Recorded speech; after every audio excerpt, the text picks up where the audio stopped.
Magandang umaga mga bata! Nandito na ang ating aralin sa Araling Panlipunan para sa ikatlong linggo.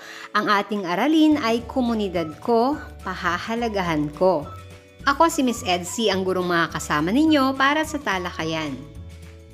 Pagkatapos ng araling ito, ikaw ay inaasahang na ipaliliwanag ang kahalagahan ng komunidad. May mga batayang impormasyon ang bawat komunidad na dapat malaman at tandaan tulad ng pangalan, lokasyon, populasyon, pinuno, wika at mga grupong etniko at relihiyon. Ngayon naman ay ating pag-aaralan ang kahalagahan ng komunidad. Ano-ano nga ba ang mga kahalagahan ng komunidad sa isang batang tulad mo? Bilang isang bata, mahalaga na may kinabibilangang komunidad. Kung ikaw ay nakatira sa malayong lugar na malayo sa kabayanan, walang kapitbahay at mga estrukturang makapagbibigay ng mga pangunahing pangangailangan, ano kayang mararamdaman mo?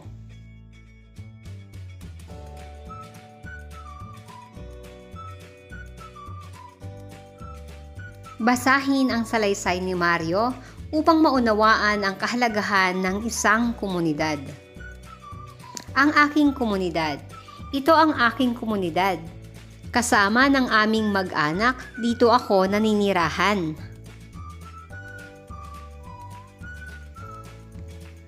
Saan ka man lumingon, bawat bahagi ay ginagampanan ang kanilang tungkulin tungo sa pag-unlad.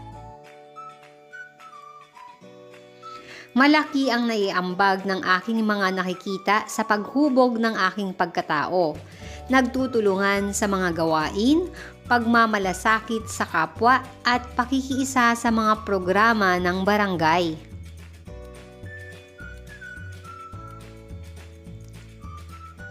Tahimik na kapaligiran, mapayapang paninirahan ang hatid nito sa amin. Maayos ang aming pamumuhay at masagana ayon sa uri ng hanapbuhay na mayroon dito sa aming komunidad. Tulad ni Mario, ang pamumuhay sa isang komunidad ay lubhang mahalaga. Marami itong naiaambag sa kanya upang lumaki siyang maging mabuting tao. Ang bawat bata ay may kinabibilangang komunidad na dapat pahalagahan.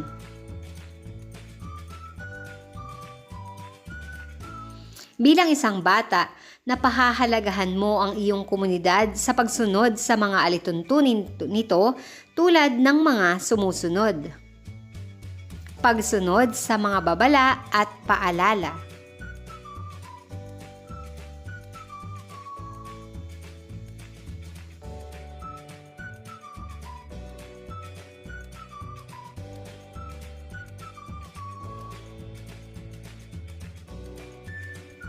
Pagsunod sa batas trapiko.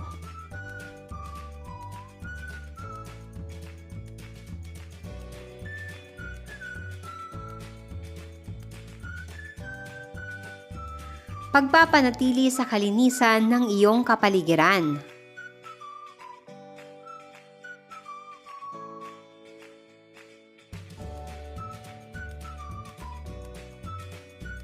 Pagpapakita ng kagandahang asal tulad ng pagiging magalang at pagbibigay ng respeto sa kapwa.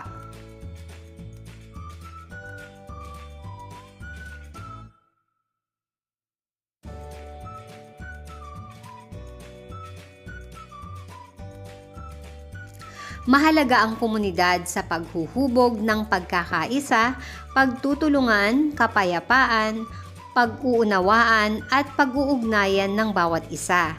Kung ang mga ito ay binibigyang halaga, tayo ay makasisigurong magkakaroon ng isang ligtas at mapayapang pamumuhay ang bawat kasapi nito.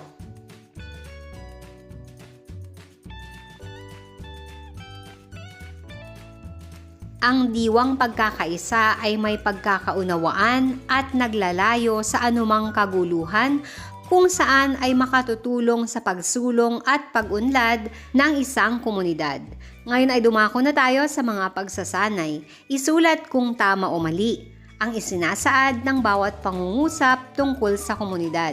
Isulat sapat lang ang tamang sagot. Una, ang pagkakaisa ng bawat kasapi ay mahalagang sangkap ng isang komunidad. Ang tamang sagot ay tama.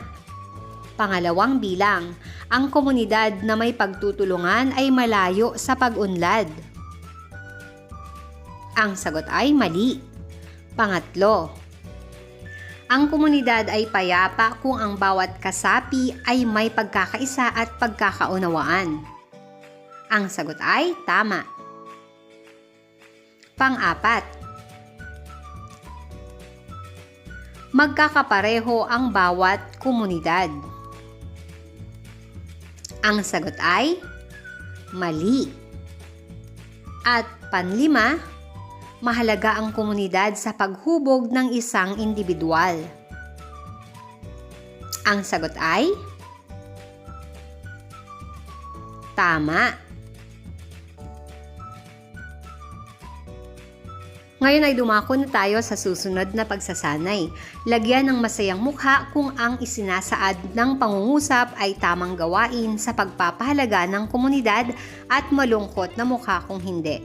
Una, nakikisa ako sa mga programa ng aming komunidad tulad ng cleanup drive. Ang tamang sagot ay masaya.